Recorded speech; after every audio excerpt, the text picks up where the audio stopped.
अस्सलामुअलैकुम। My name is Arif Iqbal. बेटा आज हम chapter number 3 9th class physics का डायनामिक्स के हवाले से टॉपिक है tension and acceleration in a string कि अगर हमारे पास स्ट्रिंग है तो उसके अंदर टेंशन और एक्सेलरेशन जो है वो हम कैसे फाइंड करते हैं। अब इसके लिए हमारे पास बुक के अंदर दो केसेस दिए गए हैं। आज हमने पहला केस पढ़ना है कि पहले केस के अंदर हमारे पास बॉडी है वो vertical motion of two bodies attached to the ends of a string pass over a frictionless. मेरे पास डायग्राम है कि हमारे पास दो बॉडीज हैं जिसका मैंने रिप्रेजेंटेशन दी है m1 और m2 के साथ attached to the end of a string और स्ट्रिंग के एंड्स के साथ वो क्या की गई है, कनेक्ट की गई है and pass over the frictionless pulley और ये हमारे पास फ्रिक्शनलेस पुली के ऊपर से क्या हो रही है वो पास कर रही है। अब यहाँ से हमने टेंशन और एक्सेलरेशन फाइंड आउट कर दिया। अब बेटा यहाँ पे देखते हैं, कंसीडर किया कि हमारे पास दो बॉडीज हैं जिनके मासेस m1 m2 हैं वो रेस्पेक्टिवली। अब यहाँ पे ये देखना है कि अगर हम यहाँ पे देखें if m1 is greater than m2, मतलब या हम इसको ऐसे कह सकते हैं कि हमारे पास m1 है वो ग्रेटर है इसी से m2 से। अब यहाँ से हमें डायग्राम से भी नजर आ रहा है हमारे पास m1 जो है वो बड़ा है as compare to that of m1। अब यहाँ पे हम क्या देखना चाह रहे हैं कि हम एक्सेलरेशन कैसे फाइंड आउट करें। अब यहाँ पे देखना है कि हमारे पास ये दोनों बॉडीज को अटैच किया गया है टू इनएक्सटेंसिबल स्ट्रिंग के साथ। इसके साथ अटैच किया गया इनएक्सटेंसिबल स्ट्रिंग। इनएक्सटेंसिबल का मतलब है कि अगर हम स्ट्रिंग के ऊपर वजन लोड करते हैं या उसको खींचने की कोशिश करते हैं तो उसके अंदर लंबाई में इजाफा नहीं आता, तो वो हमारे पास स्ट्रिंग जो होती है वो क्या कहलाती है, इनएक्सटेंसिबल स्ट्रिंग होती है। अब यहाँ पे ये देखते हैं कि हमारे पास बड़ा मास होने की वजह से हमारे पास बॉडी जो है वो नीचे को मूव करती है m1 जिसका वेट कितना है हमारे पास m1 है, लेकिन इस स्ट्रिंग के ऊपर एक उसके ऊपर पुलिंग फोर्स भी लगती है जो उस बॉडी को नीचे जाने से बचाती है, खींचती है ऊपर की जानब। वो वाली फोर्स जो है वो क्या कहलाती है, टेंशन की फोर्स कहलाती है। क्या कहलाती है वो, टेंशन की। अब यहाँ से हम देख चुके कि हमारे पास net force acting on a body m पास है। यहाँ पे केसेस की फॉर्म में लिखेंगे net force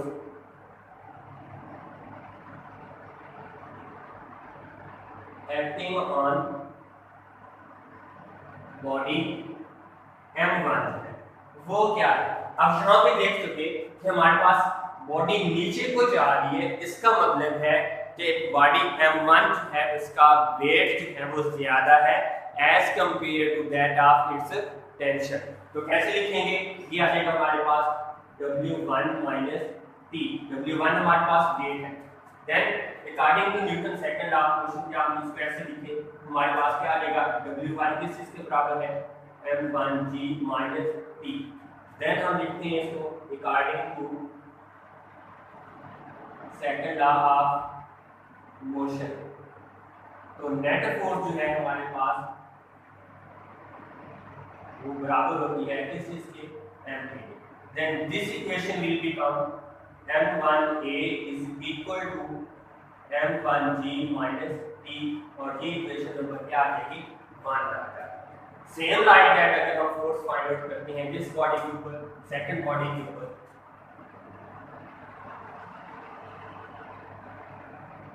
net force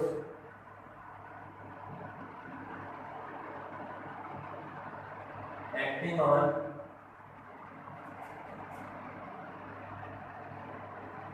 body m2। अब यहाँ पे देख चुके कि m1 बॉडी ऊपर को मूव कर रही है, इसका मतलब है कि टेंशन m2 के अंदर ज्यादा है, उसका वेट क्या है, लेस। तो कैसे लिखते हैं, P माइनस 2। तो ये आ जाएगा according to Newton second law of motion. देखें तो m2a is equal to T minus हमारे पास आ जाएगा m2g और इस इक्वेशन को मैं नाम दे देता हूँ इक्वेशन नंबर 2 का। अब यहाँ पे हमने दोनों बॉडीज के ऊपर नेट फोर्सेस अमल करती हुए देखी और साथ में ये भी देखा कि हमारे पास बॉडी m1 जो है वो a एक्सेलरेशन के साथ नीचे को मूव कर रही थी और b बॉडी जो है जिसको हमने नाम दिया होगा m2 का, वो बॉडी क्या करके जा रही है, a एक्सेलरेशन के साथ ऊपर। और हमें इसके अंदर ये वाला एक्सेलरेशन और ये टेंशन फाइंड आउट करनी है। तो फॉर एक्सेलरेशन लिखते हैं, हमें एक्सेलरेशन फाइंड आउट करनी है, तो कैसे करते हैं, फॉर एक्सेलरेशन के एक्सेलरेशन कैसे फाइंड आउट, अब कैसे फाइंड आउट होगी, अगर हम ऐड अप कर देते हैं इक्वेशन नंबर 1 एंड इक्वेशन 2 को बाय एडिंग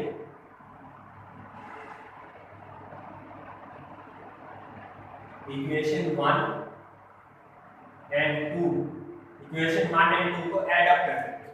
तो 1 थी हमारे पास m1a is equal to m1g minus t, और दूसरी हमारे पास है m2a is equal to t minus m2g। इन दोनों का हमने क्या लेना है, सम ऑफ लेना, ऐड अप करना है। तो ये आ जाएगा हमारे पास m1a प्लस m2a, ये माइनस का t ये प्लस का t आपस में कैंसिल हो, बाकी m1g माइनस m2g। तो इधर से हम क्या कॉमन ले सकते हैं, एक्सेलरेशन, तो आ जाएगा हमारे पास कॉमन लेगा a, तो बाकी आ गया हमारे पास m1 plus m2 is equal to, इधर से g कॉमन ले सकते हैं, m1 माइनस m2 इनटू क्या आ गया g। हमने एक्सेलरेशन फाइंड आउट करना है, तो क्या करेंगे, divide by m1 plus m2 on both sides, दोनों साइड्स के ऊपर हम क्या करें, इसको डिवाइड करें, a into m1 plus m2 over m1 plus m2 is equal to m1 minus m2 over m1 plus m2 into हमारे पास क्या है, ये आपस में कैंसिल आउट हो गए। एक्सेलरेशन हमारे पास कितना आ गया, m1 minus m2 over m1 plus m2 into g। ये वाली हमारे पास एक्सेलरेशन आ गई, तो जब बॉडी हमारे पास हो फ्रिक्शनलेस फ्लूइड के ऊपर से वर्टिकल डाउनवर्ड या वर्टिकल हमारे पास पोजीशन के अंदर मूवमेंट करती है, हम कैसे फाइंड करेंगे। अब हम फॉर एक्सेलरेशन फॉर टेंशन के लिए लिखें, हमारे पास कैसे लिखते हैं, फॉर टेंशन, फिर हमने टेंशन फाइंड आउट करनी है, तो वो कैसे फाइंड करते हैं, टेंशन फाइंड करनी हो तो वो कैसे फाइंड करते हैं, अगर हम इन इक्वेशंस को डिवाइड करें by dividing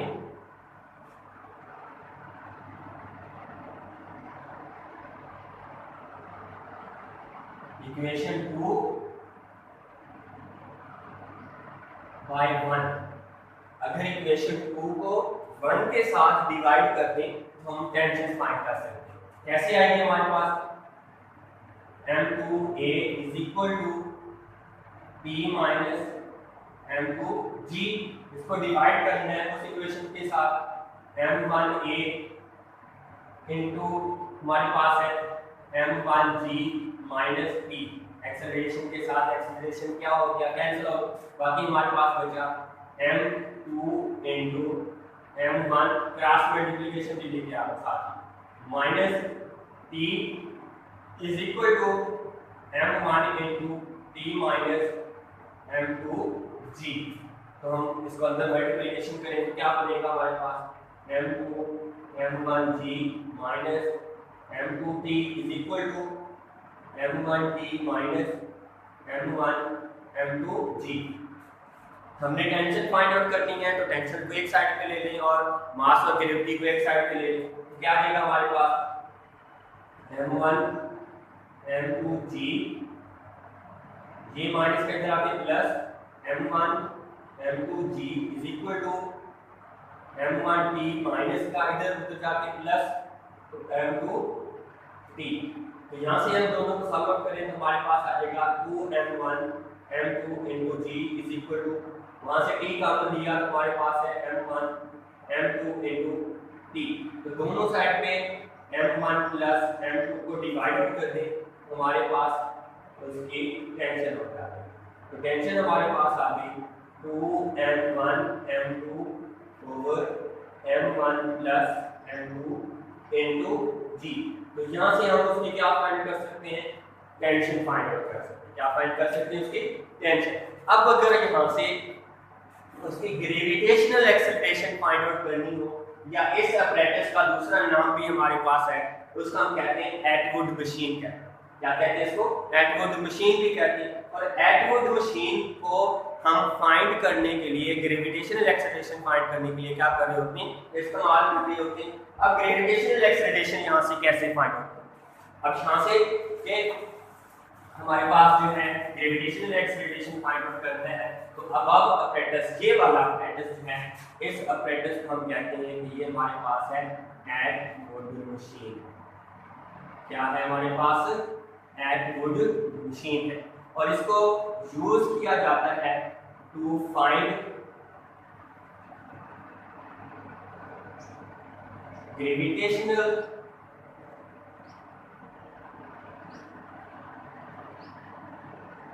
acceleration find out करने के लिए इसको क्या किया जाता है? इस्तेमाल किया जाता है। बाय इक्वेशन ए, इस इक्वेशन को अगर मैं यहाँ पे लिखूं, क्या थी हमारे पास? A is equal to, by equation A क्या है वो हमारे पास?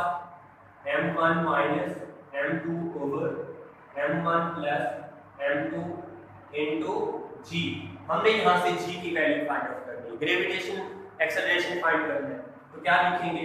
m1 को दो साइड में मल्टीप्लाई करवा दें, m1 plus m2 into a is equal to आ जाएगा हमारे पास m1 minus m2 into g। दो साइड पे m1 माइनस m2 को डिवाइड कर दें, तो हमारे पास जो रिजल्ट आएगा m1 माइनस m2 इधर से कैंसिल हो गया। बाकी हमारे पास g की जो वैल्यू है वो कितनी आई? m1 plus m2 over m1 minus m2 into a। और ये वाली रिलेशन है to find out the gravitational acceleration. इसे हम एटवुड मशीन की मदद से ग्रेविटेशनल एक्सेलरेशन फाइंड आउट कर सकते हैं जब दोनों बॉडीज वर्टिकल डाउनवर्ड क्या कर रही होती हो? मूवमेंट कर रही ओवर ए फ्रिक्शनलेस पुली के ऊपर से।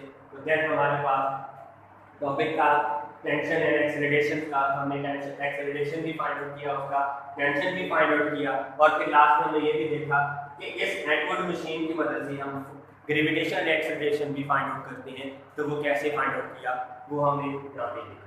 ओके बेटा, अल्लाह हाफिज़।